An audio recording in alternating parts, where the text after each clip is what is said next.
Hello viewers, let us discuss the concept of cooperative federalism in India. Now, we know that political scientists have classified governments on the basis of the relationship between the central and the regional governments. On the basis of this relationship, governments can be classified into unitary governments where there is centralization of powers in the hands of the central government and federal governments where there is sharing of powers between the central and the regional governments. Now, the concept of federation involves the method of dividing and distributing powers so that the regional as well as the union governments exercise a relationship of coordination and cooperation, and each has a field of jurisdiction wherein they can make rules and regulations. Now, this term federation or federalism is derived from the word fidus, which means treaty, wherein constituent units share an agreement to divide powers between the union and the regional governments. Based on this classification, generally studies on federalism or comparative federalism tries to assess the working of federations in countries like America, Canada, Australia, Switzerland, and India. Now, we need to understand that though these constitutions of the countries that I just mentioned focus on distribution of powers between the central and the units, however, the nature of the distribution differ from one federation to another federation. That is the reason why students, comparative federalism has emerged as a distinctive area of study to distinguish units and their functioning in different countries. Now, when we have studied federations, we have already understood that federations everywhere in the world display certain common characteristics. They are dual government, distribution of powers between the center and the states, clear-cut demarcation of legislative and executive powers between the units, and finally existence of a written, rigid constitution which is considered to be supreme. Over and above this, we have a Supreme Court which is empowered to settle conflicts between the center and the states or between the federal units. Now, if you try to understand Indian federalism against this background, you will find that India exhibits all the classical features of a true federation. We have distribution of powers between the center and the states, as classified in the 7th schedule, as well as the union-state relations.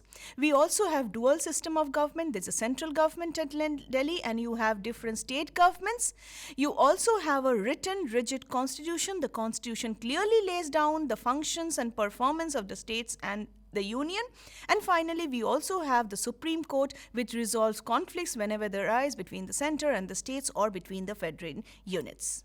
So far, so good. We know that India also displays features of federal system.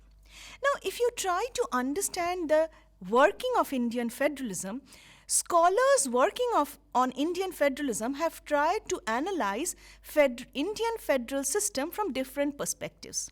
There are studies where Indian federal system is considered to be a unitarian federal system. Some scholars say that India is a model of quasi-federal system. However, very recently, the Indian scholarship has focused on two other dimensions of federalism. One is cooperative federalism and the other one is competitive federalism. Today, our focus of discussion is cooperative federalism in India. But before we move on to the understanding of practical implications of cooperative federalism in India, we need to understand what is cooperative federalism and where did it originate from. Cooperative federalism literally implies a horizontal relationship between the center and the states. This means that the two entities, the center and the states, tackle shared issues in the larger interest of the public. Competitive federalism, on the other hand, refers to a vertical relationship between the states where the different units compete with each other in order to get greater share of resources for themselves. Now, please remember, students, that both cooperative and competitive federalism usually focus on one goal: the welfare of the states and ultimate objective of development of the country as a whole.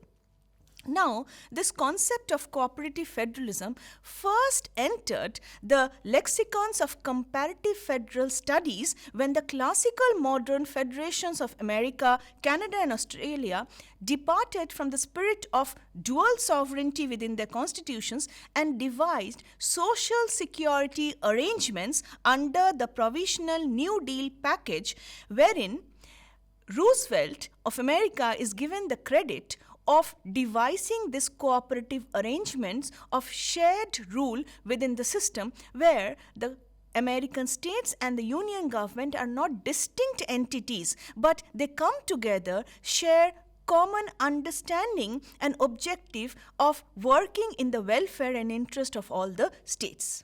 Now, these innovative policies of cooperative arrangements, sharing of powers which would be beneficial for the union as well as the states, was devised to deal with the economic dislocations and devastations caused by the Great Economic Depression of 1929-30 as well as the Second World War period. So there was no other option before the American government but to enter into cooperative arrangements between the states and the center. The formulation and implementation of this New Deal emphasized on better cooperation and shared understanding between the center and the American states. Now, let us position India here. Now, the Indian Constitution is an example of the framing of post-Second World War Constitution, where the era of dual sovereignty federal system was over and the world had embraced cooperative federalism by spirit. Now, cooperative governance is already entailed and instilled in the Indian Constitution. At the first sight, we might not appear to look into cooperative arrangements and we might feel that the Indian Constitution is an example of over-dominance of the Union. But if you just look into Article 1, which says that India, that is Bharat, shall be a union of states, which also speaks about the spirit of cooperation between the Union and the states. Now, we need to understand that, yes, there are some studies which focus on coercive federalism, dominant federalism in India, but we also need to understand that states are not mere puppets at the hands of the union government today. Now, when the Constitution was created and it embarked upon the journey in 1950, we had the concept of cooperation with the units through interstate council, zonal councils, and if you look into the 7th schedule of the Constitution. But over the years, and specifically post-90s onwards, when foreign direct investment started, states started competing with each other in order to gain better resources and stimulate economic activity in their states, we find the era of competitive federalism emerging. But students, even though we have competitive federalism today in India, it does not mean that the cooperation between the states or between the states and union have not been possible or is not found today. Therefore, students, it's imperative to understand how does the Indian Constitution provide for cooperative arrangements. Now, in the previous lectures, we have already studied how the union government dominates over the state. Let us now study how there is a beautiful cooperation between the union and the states, which might not be apparently visible, but then without this cooperation, the Indian Union will not be able to restructure itself. And please remember, students, with the advent of coalition governments at the center, the states have to be taken along in our journey of federal governance. Now, let us try to understand how this cooperative spirit or this synergetic governance is possible through different constitutional arrangements. We start with the 7th schedule of the Constitution. The 7th schedule focuses on the areas where the union, state, and both the union and the state can make laws. While there is clear demarcation where the union government can make laws, there is also clear demarcation where the state government can make laws. Apart from these two demarcated areas, there is a third area which is called the concurrent jurisdiction where both the union and the state can make laws. Now, there have been a lot of discussion and deliberation on how the union government overrides the laws made by the states in concurrent jurisdiction, yet we must not lose sight of the fact that concurrent jurisdiction is an area where the union and the states cooperate with each other in order to embark upon the journey of cooperative federalism.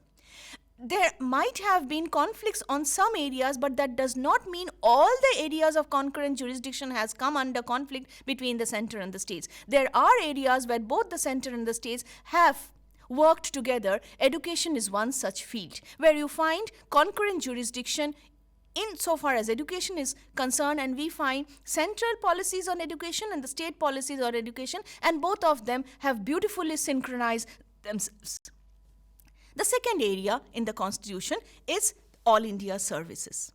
Now, we know that we have separate system of appointment and recruitment to the All India Services conducted by the UPSC, that is the Union Public Service Commission.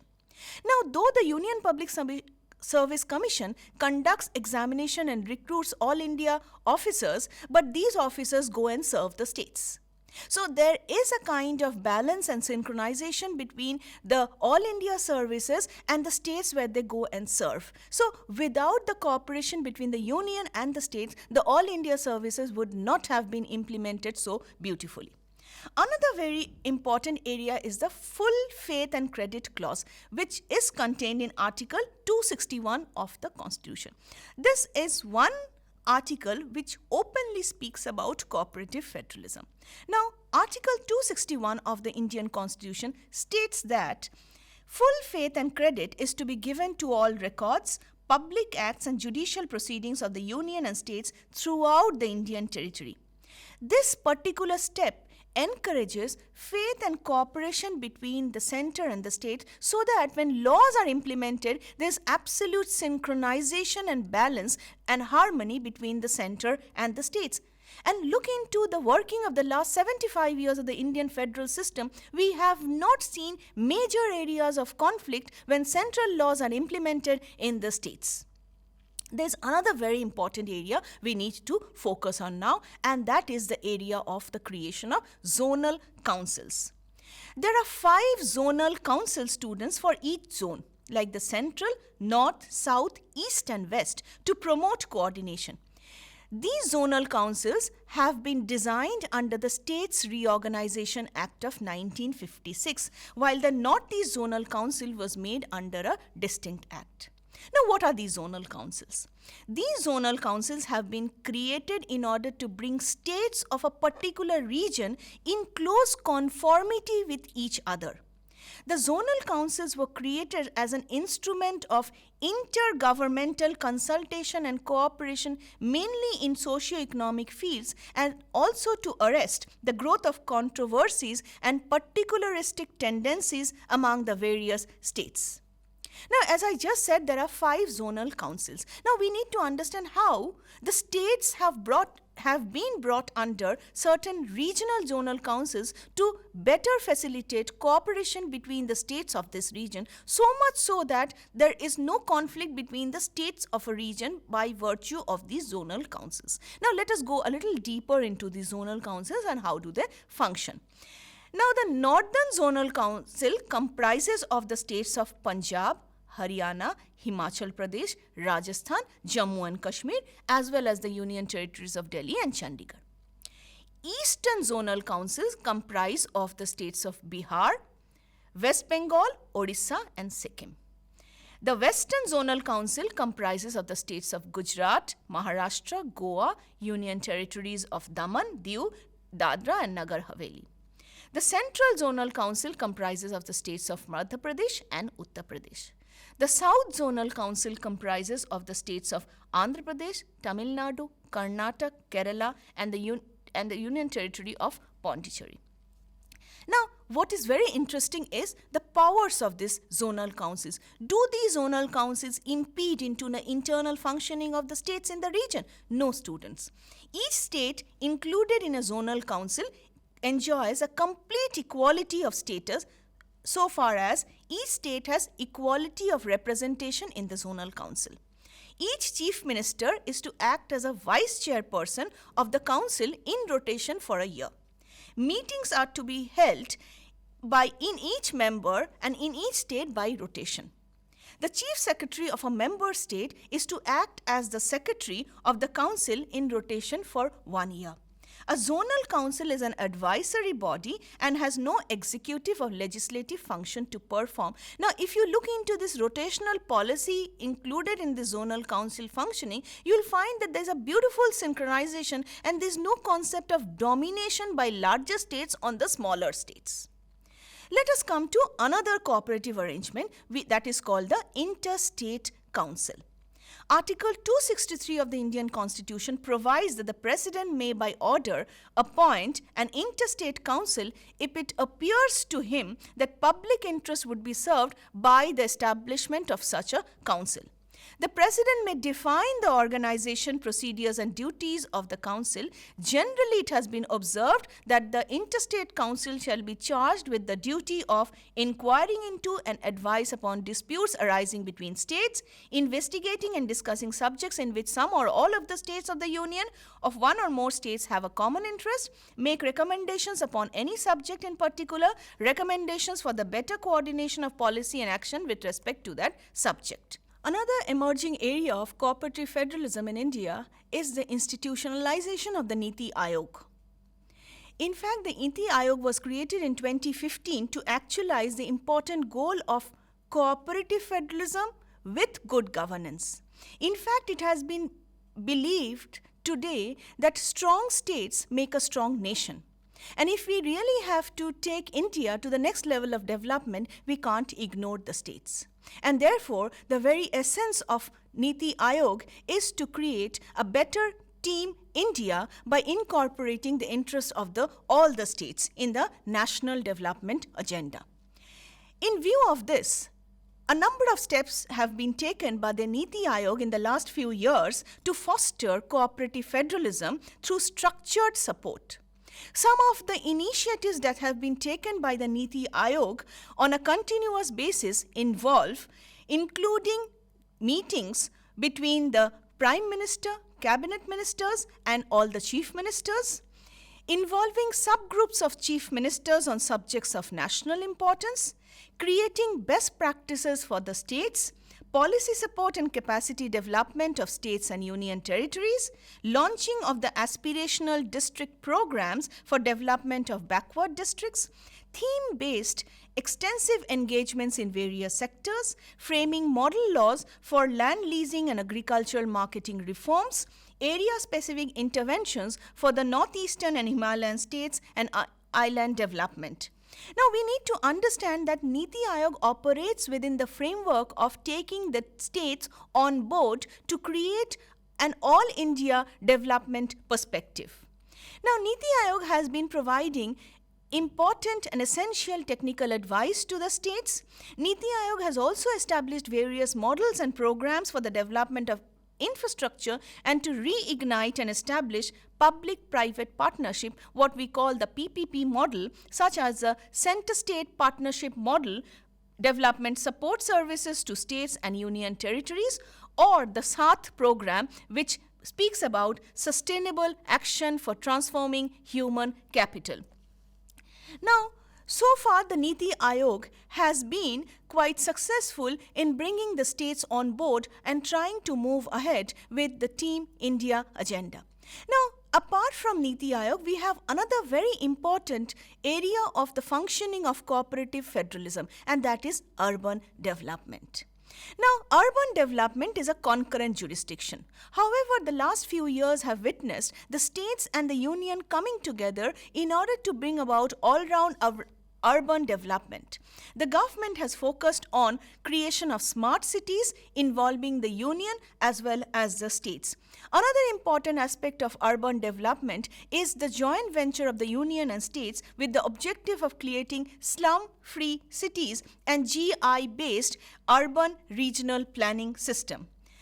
Now, we need to understand that urban development has become an interesting area of operation of cooperative federalism in India, wherein the union government is embarking upon the joint task of bringing about strong endeavors of urban development along with the states.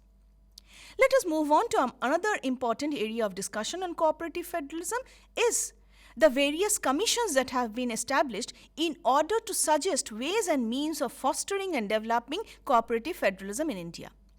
In today's discussion, we'll be studying 3 such commissions which have been set up from time to time in order to recommend areas of union-state cooperation. First is the Sarkaria Commission, second is the Punchi Commission, and the third is the National Commission for the Review of the Working of the Constitution. Now, let us start off with the Sarkaria Commission.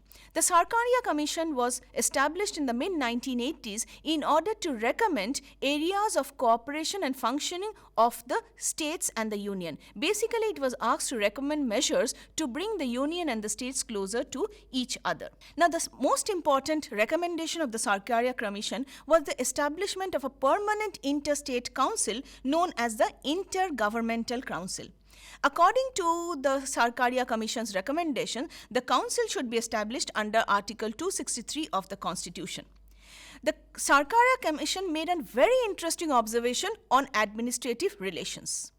The Commission observed, federalism in India is more of a functional arrangement of cooperative activity than a static institutional concept. So the Sarkaria Commission was of the view that if federalism has to succeed in India, it has to be a cooperative arrangement and not a static institutional arrangement. The Sarkaria Commission made a number of recommendations on Article 258. According to the report of the Commission, the President should delegate some executive functions of the Union in consultation with the states. This will aid in the promotion of cooperative federalism. The Sarkaria Commission also made a number of recommendations on concurrent list subjects. The federal government, according to the Commission, should relinquish jurisdiction over items on the concurrent list and consult with the state governments before implementing legislations on them. This would avoid the conflicts between the center and the states. Though the Commission wanted to continue with a strong center, yet it was of the opinion the states should be consulted on important areas. The next important commission, which was instituted in order to advise on union-state relations, was the Punchi Commission. This commission came into effect on 27 April 2007 to relook into the problems and issues in center-state relations in India ever since these issues were earlier looked into by the Sarkaria Commission, which had submitted its report way back in 1988. Now, the Punchi Commission, like the Sarkaria Commission, also made a number of recommendations on concurrent list jurisdiction. The Commission recommended that the Centre should consult states before introducing bills on items in the concurrent list through the Interstate Council. So here we find there's a similarity between what the Sarkaria Commission said on concurrent list and what the Punchi Commission has said. It also recommended that there was need to streamline and institutionalize the spirit of cooperative federalism for select causes which normally created political controversies and defied solutions through normal administrative processes. It further said that we need to understand and implement the spirit of cooperative federalism for overall development of the country. The third important commission that we will be discussing is the National Commission for the Review of the Constitution. It made elaborate recommendations on union-state relations. It recommended that there should be a space for individual and collective consultation with the states and that the Interstate Council should be established under Article 263 of the Constitution. Further, it also provided that the Interstate Council Order 1990 issued by the President may clearly specify in para 4b the subjects which should form part of the consultation with the states in the Interstate Council. In resolving problems and coordinating policies and action, the Union as well as the state should effectively utilize the forum of Interstate Council. Therefore, this National Commission was of the view that there should be a forum of Interstate Council to resolve matters containing both the center and the state issues. This will be in tune with cooperative federalism, requiring proper understanding and mutual confidence and resolution of the interest of common areas more expeditiously.